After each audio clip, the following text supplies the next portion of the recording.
Everyone, thank you for joining us. I'm pleased to be here with Chuck Bell from Consumer Union, which is one of the nation's leading advocates for consumers in our country, and Jennifer Kim from the New Jersey Public Interest Research Group, who is a New Jersey-based entity that is an advocate for consumers in our state, and also with Catherine Shahinian, who was gracious enough to come and share one of her personal experiences with prepaid credit cards.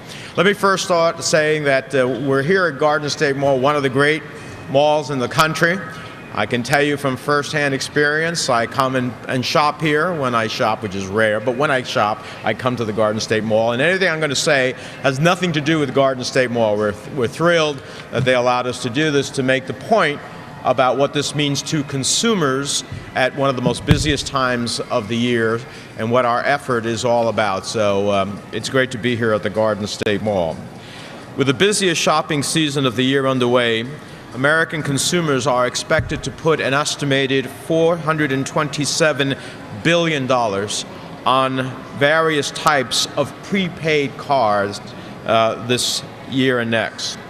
With the explosive growth of this market, it's time to protect consumers and eliminate the hidden and excessive fees that come with these cards. I'm here today to announce that I'll introduce legislation to eliminate egregious prepaid card fees, provide consumers with full upfront disclosure of fees before they purchase the cards. It will require fee tables so that the consumer can compare cards and require that a wallet-sized card with all the fees be given to the consumer.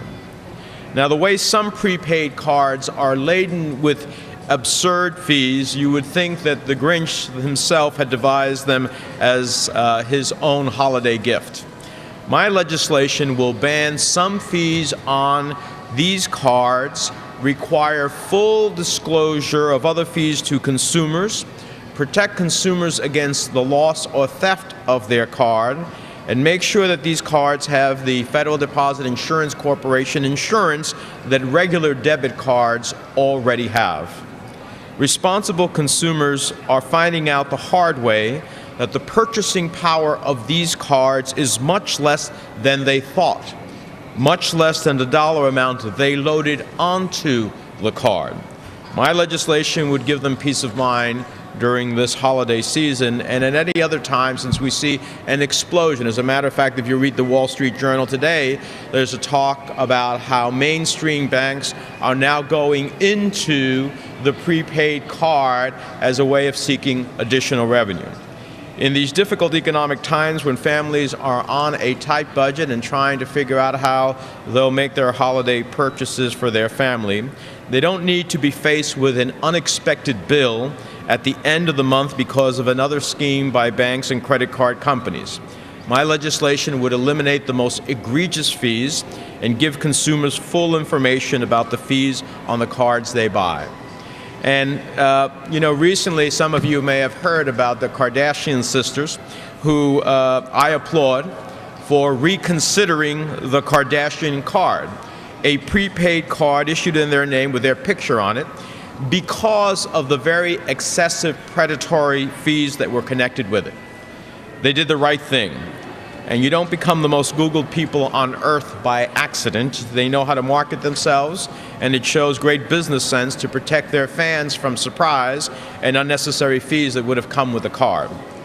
Few people have a bigger platform than the Kardashian sisters to inform the public of the problems with these cards, and I hope their message has been heard that these cards are not always what they appear to be. An example of what this chart has some of the fees that are associated that consumers just simply don't know when they use a prepaid card. After the Kardashians launched their card in November, Connecticut Attorney General Richard Blumenthal, soon to be the new United States Senator from Connecticut, investigated what he called predatory practices that included, for example, the option of a 6-month user fee of $60 for the card or a 1-year fee of $100. There is also a fee for purchasing the card of $10. There was a $5 minimum deposit fee, an $8 monthly fee after either the first 6 months or first year for the duration of the card. If you canceled the card, there was a cancellation fee of an additional $6 if the consumer decided to cancel the card. But that's not all. Card members would have been subjected to a $1.50 fee for withdrawing funds at an ATM on top of the ATM surcharge.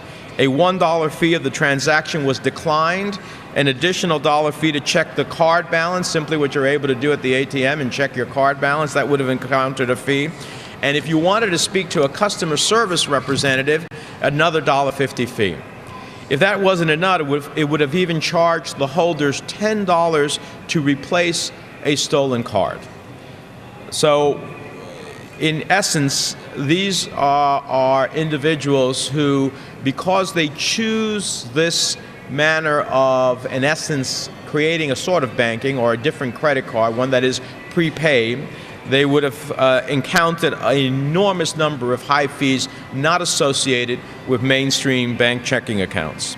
The chart that we've handed out and that is listed here, which is also in the Consumer Union's report on prepaid cards, shows the range of fees for different prepaid cards. For example, the Walmart Money Card charges an activation of $3. Now that's pretty modest compared to the Rush Card As You Go program, which charges $19.95 just to activate your card. The total first month's cost of the Rush Card for a typical consumer who loads some money, makes a few purchases, and pays a few bills is $43.75, far more expensive than any traditional checking account. Fees for that type of consumer in the Walmart Money Card in the first month would be $16.59. So these are fees that really have nothing to do with the real usage of the card, but that come out of the consumer's money that was loaded onto the card. So when you think about it, if you have $100 loaded on that card, just by way of example, and you're looking at the type of money that you're losing, $19.95 under the Rush Card, that's nearly 20% of the $100 that you deposited on that card. That's pretty outrageous. So the Rush monthly card is one of the most expensive ones, and within a month or two, it's not unusual for consumers to have racked up more than $50 in fees before they knew what hit them. Many of these fees are hidden, unreasonable, and in my view, as one of the leading members of the Banking Committee that passed the Credit Card Reform Act to give greater transparency to consumers on credit cards in general, they unfortunately did not include prepaid cards. I think the same transparency needs to exist for consumers. So in conclusion, given the financial sleight of hand that we saw on Wall Street just 2 years ago, these predatory practices should raise a red flag for all of us, especially for budget-weary consumers who are simply trying to make ends meet during the holiday season. Congress recently reined in credit card practices, including a provision I wrote to restrict marketing of credit cards to college students who were getting into all types of financial consequences as a result of getting into credit card they simply could not afford. But since that bill cut into credit card profits, the companies are now going after these prepaid cards as the way in which they're going to make their money. It's time to stop these practices.